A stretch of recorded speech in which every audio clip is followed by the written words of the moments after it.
Democracy, जनता का जनता के लिए, जनता द्वारा शासन। कितना सिंपल आइडिया है और कितना पावरफुल। लेकिन क्या होता है जब इस आइडियल को करप्ट कर दिया जाता है? जब पावर कुछ हाथों में सिमट कर रह गोइंग है, जब हाई पीपल की वॉइस दब जाती है कुछ पावरफुल पीपल की मर्जी के आगे, हमारे पास सिर्फ एक खाली खाका रह जाता है। डेमोक्रेसी का एक फसाद है और यही खतरनाक पाथ है जहां आज इंडिया चल रहा है। हमारी डेमोक्रेसी के पिलर्स कमजोर हो रहे हैं।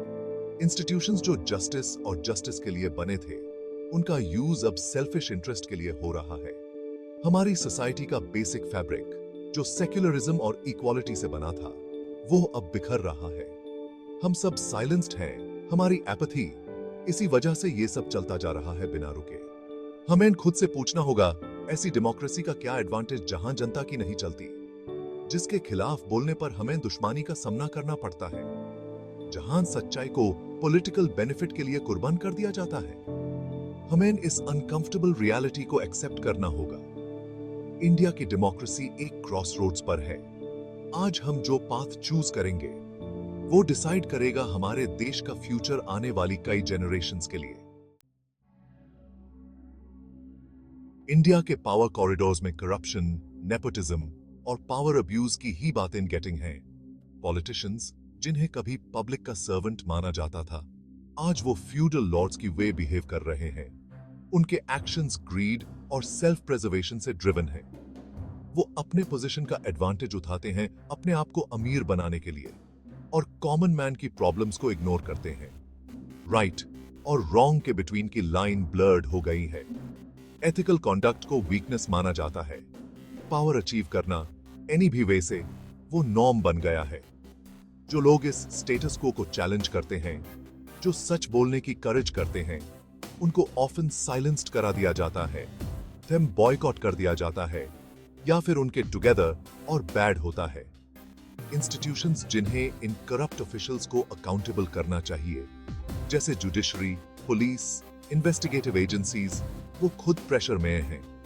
देम ऑफन इन्फ्लुएंस किया जाता है, थ्रेटन जाता है, या फिर देम इनइफेक्टिव बना दिया जाता है। इस वजह से एक ऐसा एनवायरनमेंट बनता है इंप्यूनिटी का, जहां पावरफुल लोग ये सोचते हैं कि वो लॉ से ऊपर हैं। इंडिया का कॉम्प्लेक्स कास्ट सिस्टम, एक ओल्ड टाइम की मार्क, आज भी हमारे प्रेजेंट पर अपना शैडो डाले हुए है। पॉलिटिशियंस इस डिस्क्रिमिनेटरी सिस्टम को एलिमिनेट करने की इंस्टेड इसका यूज करते हैं अपने इलेक्टोरल बेनिफिट के लिए। वो कास्ट आइडेंटिटीज को अपील करते हैं, डिवीजन और प्रेजुडिस को और प्रमोशन देते हैं। कम्युनिटीज को एक ईच अदर के खिलाफ पिटेड कर दिया जाता है और पावर के गेम में उनकी शेयर्ड ह्यूमैनिटी को फॉरगॉटन जाता है। कास्ट के ओल्ड वुंड्स को अलाइव केप्ट जाता है, सो दैट वो डेमोक्रेसी के वेल में poison dissolve continue. Caste sentiment का ये सिनिकल मैनिपुलेशन हमारे कॉन्स्टिट्यूशन में एनश्राइंड इक्वालिटी और फ्रेटर्निटी के प्रिंसिपल्स के खिलाफ है। रिजर्वेशन सिस्टम, जिसका ओरिजिनल इंटरेस्ट था हिस्टोरिकली डिसएडवांटेज कम्युनिटीज को अपलिफ्ट करना, वो अब एक पॉलिटिकल टूल बन गया है। इसका यूज सर्टेन वोट बैंक्स को अपीज करने के लिए किया जाता है और ऑफ्टन इसकी कॉस्ट मेरिटोक्रेसी और सोशल हार्मनी को पे फॉल्स है। यूनिटी और प्रोग्रेस को प्रमोशन देने की इंस्टेड इसका यूज डिविजन्स को मेंटेन रखने और हेट्रेड को प्रमोशन देने के लिए किया जा रहा है।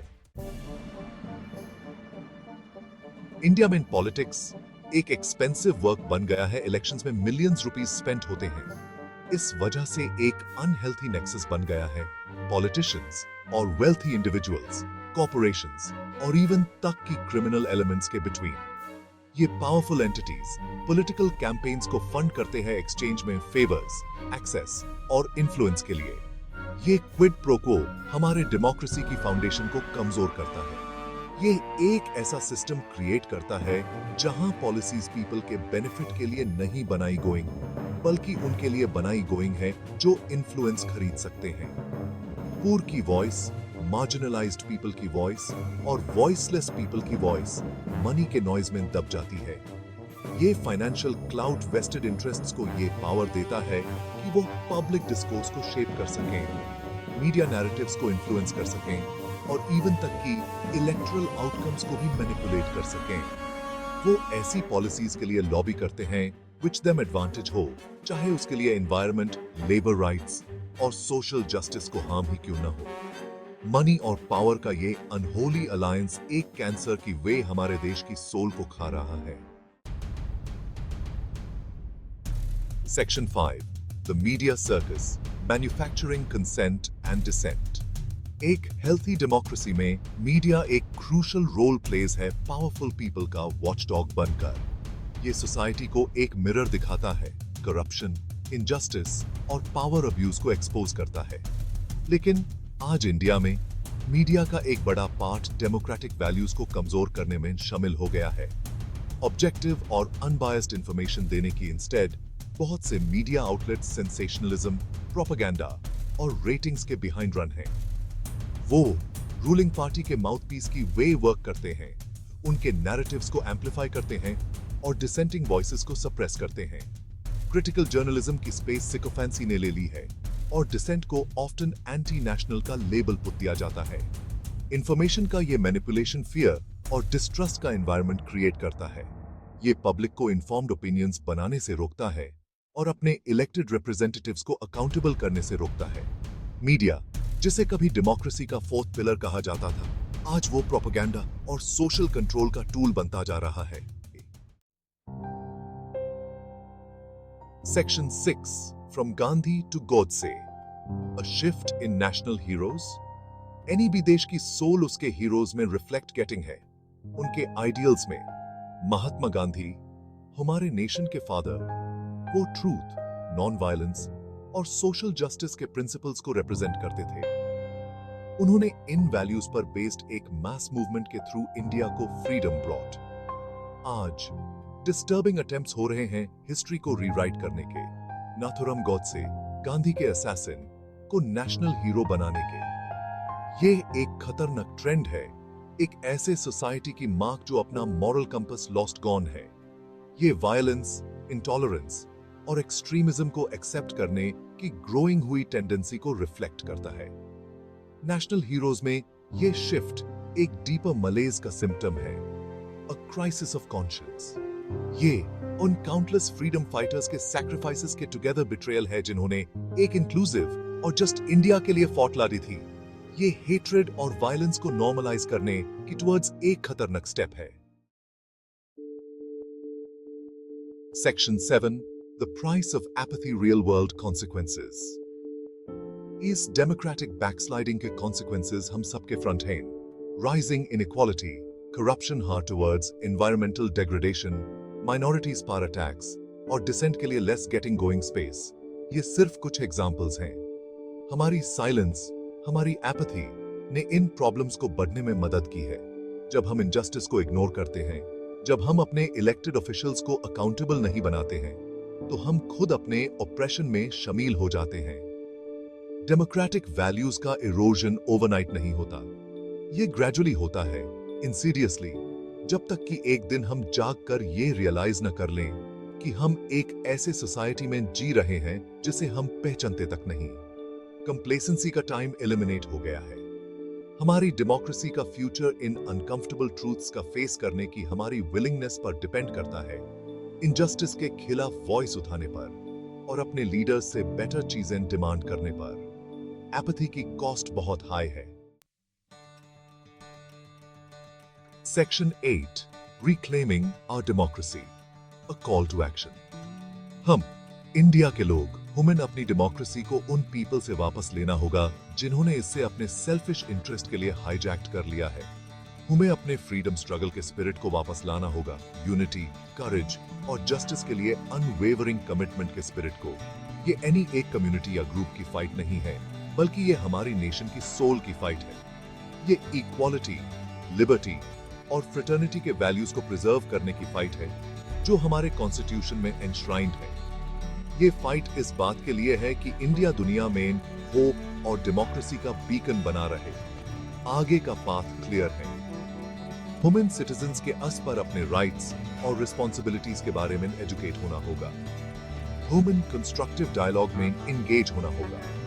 डिवाइड्स को एलिमिनेट करना होगा और एक हाई जस्ट और इक्विटेबल सोसाइटी बनाने के लिए टुगेदर कर वर्क करना होगा।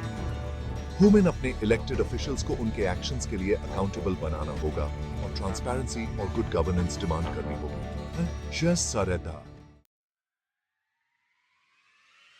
Section 9, the power of the people, vigilance and engagement. Democracy की पावर उसके पीपल के हाथ में गेटिंग है। हमें ये कभी नहीं भूलना चाहिए। हमारा कॉन्स्टिट्यूशन इन वर्ड्स से बिगिंस होता है, we the people of India.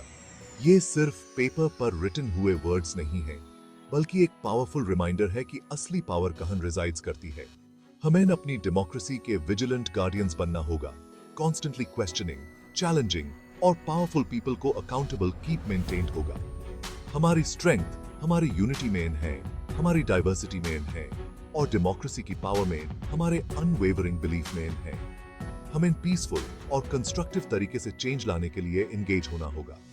हमें अपनी वॉइसेस का यूज करना होगा, अपने वोट्स का यूज करना होगा और अपनी कलेक्टिव पावर का यूज करना होगा, एक ऐसी गवर्नमेंट डिमांड करने के लिए जो ट्रूली रिप्रेजेंटेटिव हो पीपल की और उनकी एस्पिरेशंस की। हमें कभी भी फियर या एपैथी को अपनी वॉइसेस को साइलेंस्ड करने नहीं देना चाहिए। Section 10, Towards a Brighter Future, Hope and Responsibility। हमारे फ्रंट जो चैलेंजेस है वो रियल हैं, लेकिन एक बेटर फ्यूचर के लिए ह्यूमन स्पिरिट की स्ट्राइव करने की पावर भी रियल है। हमें कभी भी डेमोक्रेसी की पावर से होप नहीं होनी चाहिए। अपने आप के लिए, फ्यूचर जनरेशंस के लिए और अपने फ्रीडम फाइटर्स की लेगेसी के लिए हमारे ऊपर ये रिस्पॉन्सिबिलिटी है कि हम अपनी डेमोक्रेसी को सेफगार्ड करें। हमें इसे नर्चर करना होगा, प्रोटेक्ट करना होगा और इसे कभी भी ग्रांटेड नहीं लेना चाहिए। आइए हम एक ऐसे इंडिया को बनाने का प्लेज लेते हैं जहां हर सिटीजन, चाहे वो एनी भी कास्ट, क्रीड, रिलीजन या जेंडर का हो, डिग्निटी और फ्रीडम के टुगेदर जी सके। आइए हम एक ऐसा इंडिया क्रिएट करें जो ट्रूली हमारे फाउंडिंग फादर्स के ड्रीम्स और एस्पिरेशंस को एम्बॉडी करता हो। आइए हम अपनी डेमोक्रेसी को रिक्लेम करें और एक ब्राइटर फ्यूचर बनाएं इन सबके लिए।